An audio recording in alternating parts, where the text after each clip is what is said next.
Charles Andrade, eu faço doutorado em filosofia na Universidade Federal do Rio Grande do Norte, no Brasil.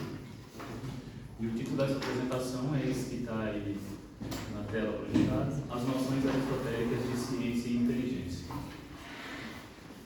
Ciência e inteligência, aí no meu título, são traduções de duas palavras gregas, episteme e nous. Se vocês estão minimamente familiarizados com essas duas palavras, devem lembrar que o pré-socrático Anaxágoras fala muito de nous em seus fragmentos, e que Platão, especialmente no Teeteto, fala muito de episteme. Inclusive é lá no Teeteto que aparece pela primeira vez aquela definição clássica de conhecimento como crença verdadeira e justificada e tudo mais. Mas eu quero deixar claro logo de início que a gente não vai levar em consideração toda essa bagagem, o desenvolvimento histórico desses conceitos, nem a maneira como Aristóteles os recepciona. A gente vai, para essa conversa, levar em consideração o uso técnico que Aristóteles faz desses dois conceitos no tratado chamado Segundos Analíticos, que é a obra de filosofia da ciência, né? Onde Aristóteles põe a sua teoria da ciência, a primeira obra de filosofia da ciência de que se tem notícia.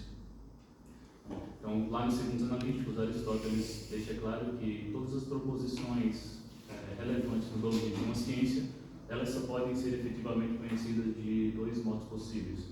Ou elas são conhecidas por demonstração, sendo, portanto, objeto de episteme, ou elas são princípios indemonstráveis, que seriam, portanto, objeto de nous. Então, já de cara, a gente precisa introduzir esse novo conceito de demonstração, como eu falei, apodeixis, em Aristóteles, para entender o que seria o conhecimento científico, ou a ciência, episteme, e a inteligência científica, ou nous.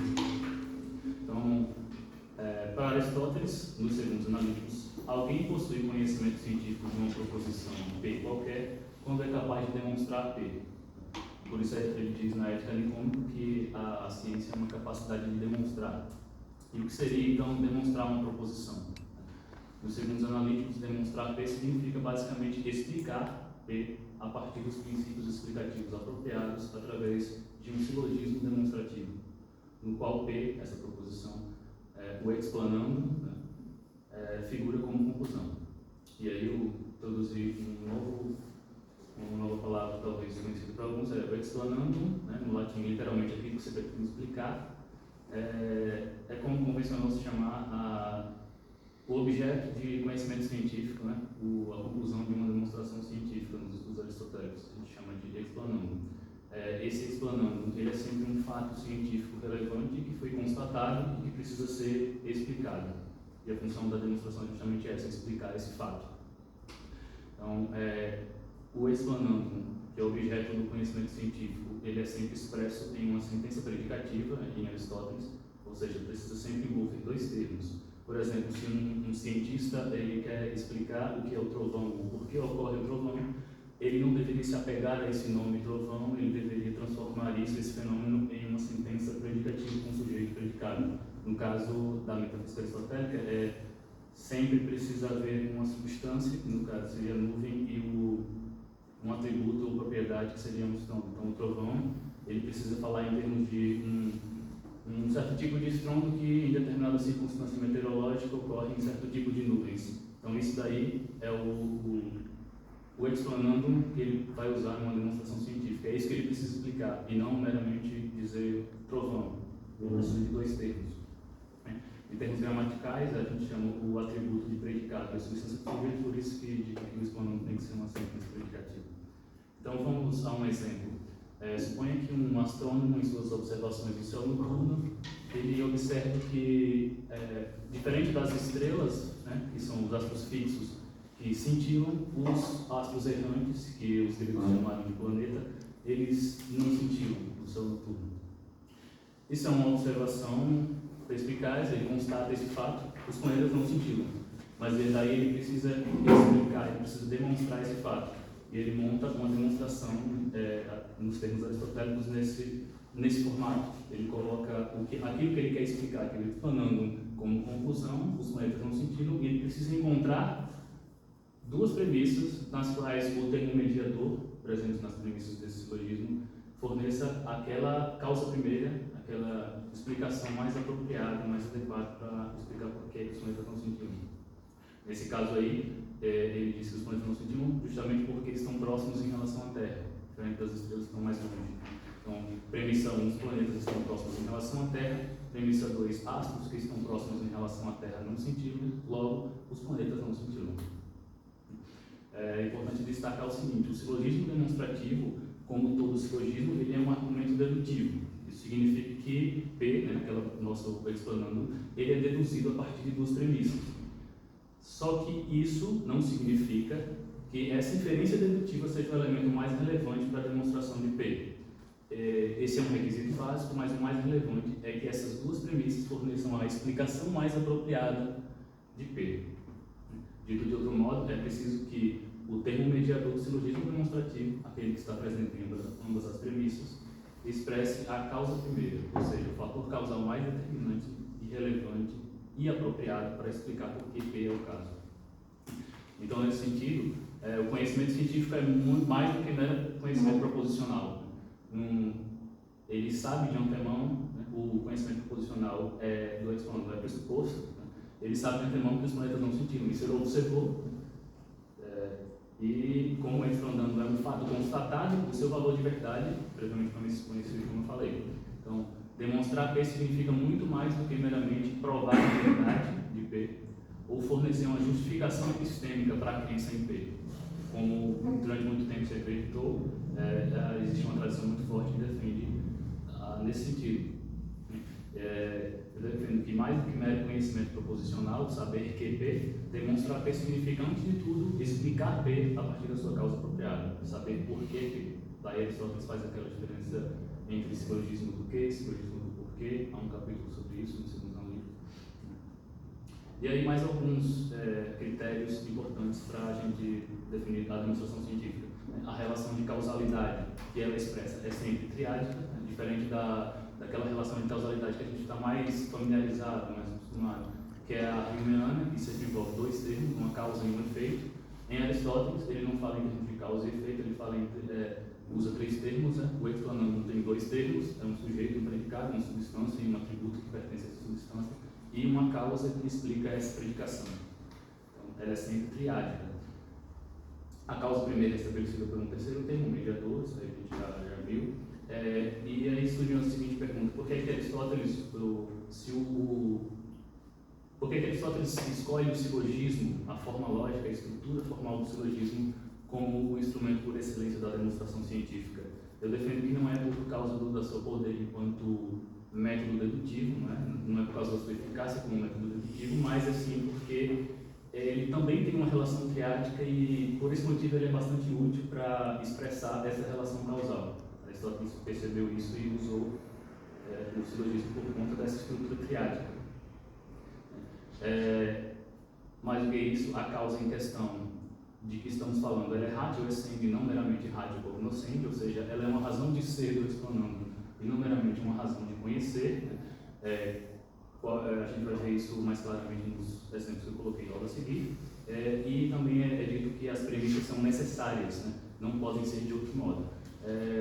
Há uma tradição que interpreta que esse requisito de necessidade das proposições, das premissas na demonstração, é uma necessidade modal. Mas isso claramente vai de encontro às dezenas e dezenas de exemplos que Aristóteles mesmo usa de demonstração científica, nos segundos analíticos, em que as proposições são proposições claramente contingentes, usadas no cotidiano da ciência, da atividade científica. E eu defendo que a necessidade das premissas diz respeito mais a que existe apenas um par de premissas que explica apropriadamente cada explanando. Então, essa relação triádica é que não pode ser de outro modo. Vamos aí a um exemplo de um silogismo correto. O que é que eu fiz em relação àquele primeiro silogismo que mostrei? Eu troquei o termo mediador, estarem próximos em relação à Terra, pelo fato de orbitarem o Sol. Então ficou assim: os planetas orbitam o Sol, astros que orbitam o Sol não cintilam, logo os planetas não cintilam. Se vocês percebem, este é um silogismo correto, ele é feito de proposições, todas as proposições envolvidas são verdadeiras, o argumento é válido e a conclusão se segue das premissas, só que isso daí não é uma demonstração científica. É um silogismo correto, mas não não é pelo fato de orbitarem no Sol que os planetas vão senti-lo. A causa não é essa. A causa é radioissêmica, né? Eu posso dizer que esse termo mediador, ou qualquer outro que eu consiga montar um silogismo para deduzir que os planetas vão senti-lo, pode ser uma radiocognoscente, uma razão de conhecer do explanando, mas não é a radioissêmica. Então, por esse motivo, isso não é uma demonstração científica. É um segundo exemplo que eu coloquei aqui. Eu retornei os mesmos 3 termos que eu usei antes, só que eu mudei a ordem deles, né? Eu coloquei os planetas não sentiram, astros que não sentiram estão próximos em relação à Terra, logo os planetas estão próximos em relação à Terra. Novamente, um silogismo correto, premissas verdadeiras, argumento válido, tudo certinho, mas isso aí não é uma demonstração científica também, porque a relação de causalidade ela é assimétrica. Não é pelo fato de não se virarem que os planetas estão próximos em relação à Terra, ao contrário, é pelo fato de estarem próximos em relação à Terra que eles não sentiram. Então, acho que aí fica claro a questão do conhecimento científico. Eu conheço científico a proposição justamente quando eu monto nesses termos, com esses requisitos que eu acabei de explicar, e forneço um silogismo demonstrativo a explicação mais apropriada do que nós falamos. Então, nesse modelo de explicação científica de Aristóteles, o Aristóteles mesmo identifica 2 objeções muito influentes na época, né? Objeções céticas, que dizem que se você explica uma explanando a partir de certa premissa, você pode querer explicar a premissa a partir de outras, e assim sucessivamente em regresso ao infinito, ou em um raciocínio circular. Então, para evitar a regressão ao infinito e a circularidade, Aristóteles postula um tipo de fundacionalismo em que ele defende e postula a existência de primeiros princípios. Que seriam isso? Primeiros princípios são premissas imediatas e indemonstráveis. Isso significa, sim, é importante destacar que esse fundacionalismo não tem nada a ver com aquele do trilema de Agripa, né, que talvez vocês conheçam, porque não estamos lidando aqui com justificação epistêmica, né, não estamos lidando com provas, evidências, né, estamos falando de explicação, né, é um outro tipo de fundacionalismo. O que significa dizer que esses princípios são imediatos e indemonstráveis? Significa que eles não possuem uma causa. Como eu falei, quando eu mostrei a causa, é o termo mediador. Se eles não têm uma causa, então eles são imediatos. E eles também não carecem de uma explicação, ou seja, de uma demonstração. Então, eles, nesse sentido, são indemonstráveis. Apesar disso, eles explicam outras proposições no domínio de uma ciência, ou seja, possuem poder explanatório. Em suma, é aquilo que explica sem precisar de explicação. E Aristóteles diz também que o conhecimento desses princípios enquanto princípios não é epistêmico, mas é um estado cognitivo diferente que ele chama de nous, que a gente tem traduzido por inteligência. No entanto, durante muitos séculos foi talvez a interpretação padrão dos segundos analíticos, da teoria da demonstração científica em Aristóteles, baseada em um paradigma racionalista. Né? Para essa tradição, para esses intérpretes, esses autores, primeiros princípios seriam axiomas autoevidentes, irrefutáveis, intuitivos, a priori, modalmente necessários, e apodíticos no sentido kantiano. O próprio Kant ele é um dos que interpretam a demonstração científica de Aristóteles nesses termos, né? Tanto que apodítico em Kant significa justamente isso, uma proposição com essas características. E baseado nessa leitura, nesse paradigma racionalista, né, as traduções, pelo menos até quase metade do século XX, vinham trazindo razão ou intuição para traduzir a palavra nous. Né? O Boucher, logo no começo do século XX, ele traduz por razão, e um comentário à sua tradução, ele chega a chamar nous de razão pura, uma clara alusão a Kant. O Murray, Ross e Trevelyan passamos a usar intuição, tanto que as nossas traduções para o português hoje, a maioria delas traz a tradução de nous como intuição. E eu destaco aí que durante muito tempo essa interpretação tradicional e padrão dos signos analíticos, fortemente influenciada e encantada com os avanços da lógica formal e da epistemologia moderna, entendeu que aquilo que Aristóteles chama de demonstração científica, apodeixis, em vez de uma explicação pela causa apropriada, né, como a gente tem sustentado, seria meramente um método racionalista de justificação epistêmica, e consistiria em um argumento que prova por dedução silogística a verdade da conclusão a partir da verdade das premissas, né? Basicamente isso, as quais estariam, em última instância, amparadas por axiomas, tal como acontece com as teorias formais na lógica moderna. Talvez percebendo essa parcialidade de traduzir luz como razão ou como intuição, né, as traduções mais recentes, dos anos 70 para cá, têm preferido usar compreensão ou inteligência para traduzir luz. Eu ainda prefiro qualificar ainda mais e chamar de compreensão científica ou inteligência científica, né, para fazer um paralelo com o conhecimento científico. Então, assim como a episteme não é conhecimento em geral, né, conhecimento em geral em Aristóteles seria gnose, mas um conhecimento do tipo científico, um tipo específico de conhecimento. Do mesmo modo, luz não é inteligência em geral. Por exemplo, quando a gente diz fulano é uma pessoa inteligente, nem compreensão em geral. Quando a gente diz eu compreendo seu ponto de vista, por exemplo. Mas inteligência ou compreensão do tipo científico, seja lá o que isso significa. E aí a grande questão é essa: o que significa possuir luz? Dentre os autores que fogem daquele paradigma racionalista, que criticam esse paradigma racionalista,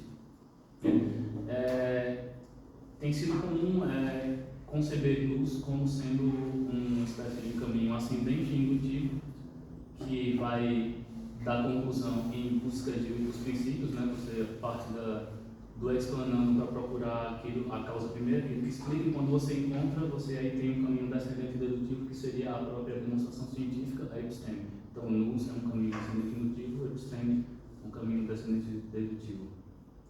Então, alguns desses autores têm percebido o seguinte: Zupolin diz, essas operações cognitivas são indissociáveis e interdependentes. Em 2 artigos recentes ele afirma isso.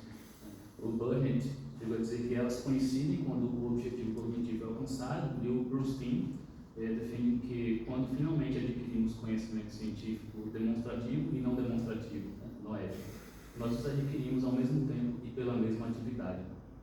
Então, esse tem sido o estado da arte, eu diria até aqui, da concepção de luz, fora daquele paradigma racionalista que acredita que luz é um conhecimento a priori, intuitivo, etc.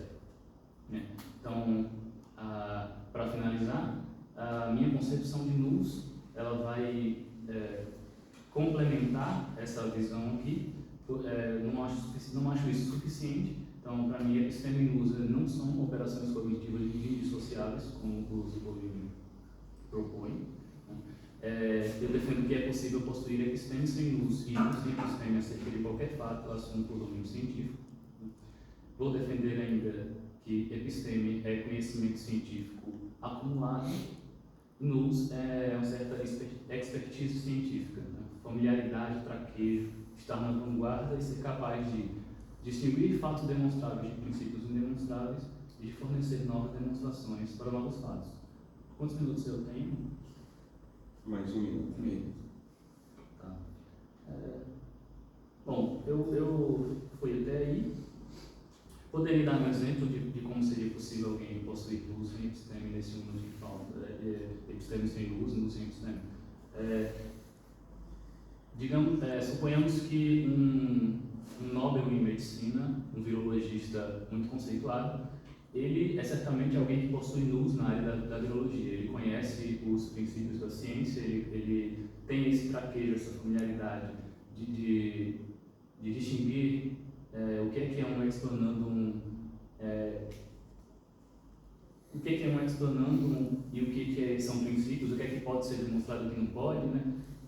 No entanto, ele a respeito do modus operandi do vírus da Covid-19, por exemplo, ele pode não conhecer, mesmo sendo um grande virologista. Ele pode não possuir uma demonstração científica de como funciona o vírus. No entanto, um outro caso possível é um estudante de graduação dedicado que ainda não possui luz nesse sentido de expertise científica. Ele aprende de seu professor, né, nos experimentos do laboratório, como é que funciona o mecanismo de contaminação do vírus. Então, ele, a respeito dele ser explorando, ele tem conhecimento científico, porque ele o adquiriu do seu professor, né? Mesmo sem ter luz, né? Sem ter essa inteligência científica. Basicamente, é isso que tenho defendido. Estão algumas referências principais que eu usei. E obrigado, estou disponível para